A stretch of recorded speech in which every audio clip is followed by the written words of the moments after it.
Welcome to another video from the couponpreppers.com. Tonight we're going to talk to you a little bit about what to do with some of your food storage. Now most retailers give you an option to buy your grains either in flour form like this or in berry form like this, the wheat berries. Now there's benefits and drawbacks to buying each of these. When you buy the flour, it's easy. We don't have to do a lot to it when we're getting ready to use it. It's flour. We just add it into the cooking mixes and we're done. The drawbacks of this is that it takes up a lot of space. This is only a few cups of flour, but this here will become 3 to 4 times this amount here. Now, so we take up a lot more space with flour. The other drawback that is significant to at least myself and to a lot of people is that flour in this state only lasts 10 years when sealed properly. So that's your flour. This here, the wheat berries, it takes up a lot less space right now in the berry form, and you'll end up producing, it usually yields about 1.5 times its original amount, and we'll test that to make sure, because as we read about it, a lot of people say that, but we want to make sure ourselves, right?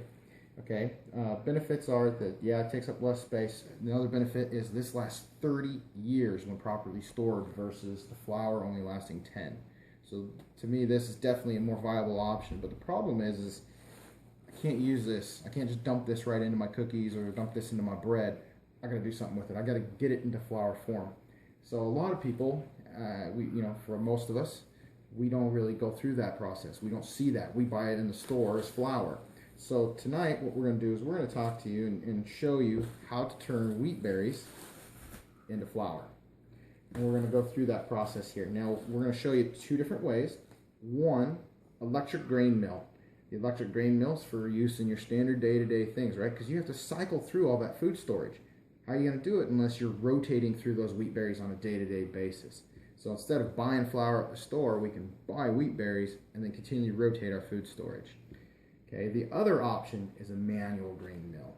Manual grain mills for in situations where we've lost power. We're in the emergency situation because most likely if you're in the emergency, I'm not going to be able to run my KitchenAid mixer here. It's just not going to happen. So we have a hand crank that's going to take care of that. So first let me show you a little bit about our electronic one. This one we purchased. It's an attachment and tool to the KitchenAid mixer that we own. You can buy an attachment like this for a lot of the standard blenders. Otherwise, you can actually purchase a little automatic grain mill yourself. We found this to be a little cheaper because the automatic grain mills that stand on their own, they're like $200 to $300 versus this little guy here was running $100. So it made sense for us to purchase this and just use it with our blender. Okay, now this is the electronic option. But let me show you the hand crank option. This is a little unit that we purchased that we can use to hand crank. You can see in here in the shaft where it actually has the actual hand crank. So we have the hand crank and it's got all the grinding action and everything that takes place there. So we're going to show you both of these tonight through our video. But first, let's do this electronic one. So let's talk about how to install the electric grinding mixer. So here I have my standard KitchenAid mixer that we have. And all I have to do is unscrew this little bolt at the front, pull off the little protector. And then here, you can see it's got the little shaft here at the end. It's going to go in here in the hole. And you can see the kind of the top unit where it's actually got in there the actual the worm and everything that's going in there. Okay, so what we're going to do is we're going to slide it in, attach it, screw this back in place. Make sure it's nice and snug. Make sure this is in the lock position. Don't want it moving or going anywhere. Okay, so we're going to measure how many cups of wheat we put in, how many cups of flour we eat out. I'm going to take that bowl down below to make sure it's all good and clear. I'm going to go ahead and cut this open.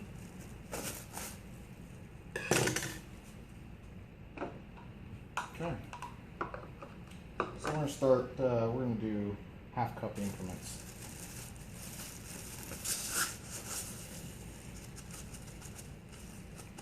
Oh, and before I start, on the front of this unit has a knob. We can go from really fine to really coarse. Your preference. If we want, we'll never get it as fine as like the commercial flour, but I have it set to the finest setting right now just to see how fine we can get this. Okay?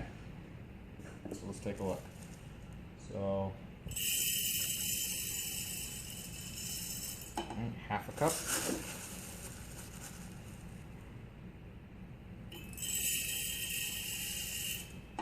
1 cup of wheat berries.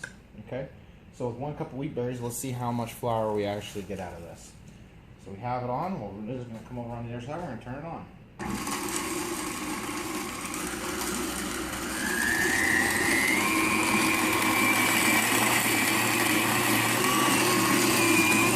So here we go. We have the flour. You know, as you can see, it looks almost like our flour that we buy at the store. The only difference is if you look at it in the light, you can see it's got a little bit of a brown tint to it. And that's because of the fact that the wheat berries that we have here, you know, they have the brown skin to it. So it's going to have that. It's not sifted like the commercial flour is to be pure white like that. So let's find out how much flour we actually have. So again, we'll sit here with our measuring cup. We'll measure out just how much flour we have.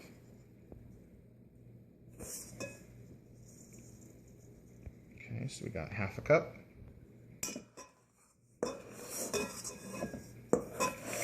So a little bit of an angle.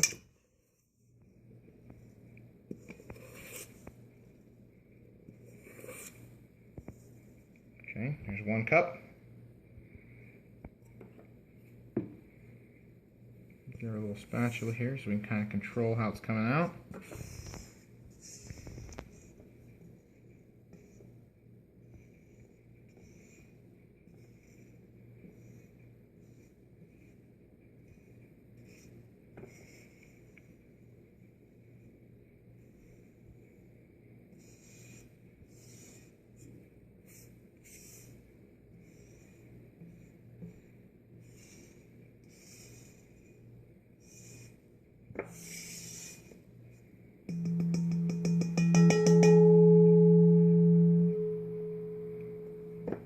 There we go.